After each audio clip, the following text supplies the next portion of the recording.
Praise the Lord. I trust God that you are good and preserved. Ephesians chapter 6, verse 10 to 13, the word of God says, "Finally, brethren, be strong in the Lord and in the power of his might, that you may be able to stand against the wiles of the devil." When God tells you, be strong, it is because he understands and he knows what lies ahead of you. When he told Joshua to be strong, it is because he knew the kind of enemy that Joshua had to fight to inherit the land of Canaan.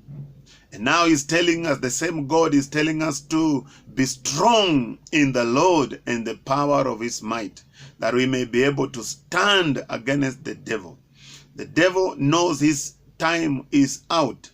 He has very short time left, and his mission is to steal, kill, and destroy. But thank God who has guaranteed our victory through the blood of our Lord Jesus Christ.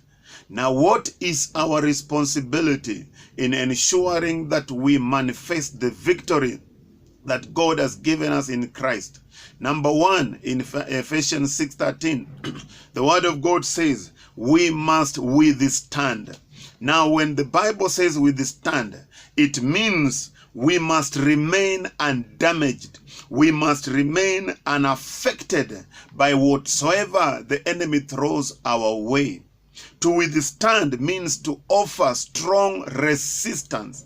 And that means we must not yield to whatsoever force the enemy relays on our lives.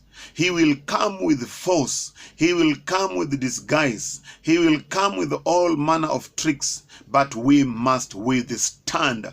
We have an internal force given by the Lord, by the power of the Holy Spirit, to be able to withstand whatever the enemy throws our way. And therefore I challenge you, you must withstand. Don't give in. Don't yield. Number two, we must stand our ground.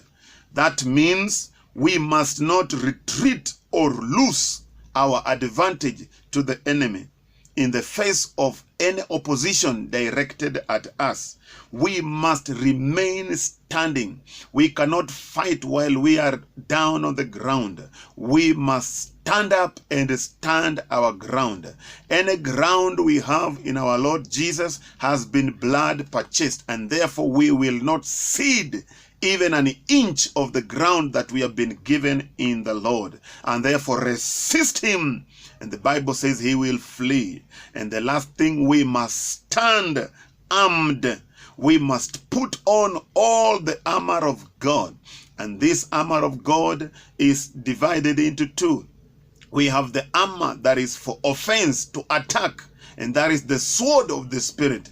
And we have the rest of the armory that is for defense. And therefore we will do defensive and offensive kind of battle, because we have to resist the enemy in all means that God has provided us. And therefore I challenge you, no matter what you're going through, some of us, the enemy has released fire, he has released hell over you. Things are so tough, things are so difficult.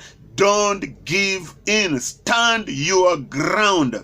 Stand your ground. Withstand by the power of the Holy Spirit, because victory has been guaranteed us in Christ Jesus. May God bless you. See you on the other side after you have won and after you have put the enemy under your feet. In Jesus' name, amen.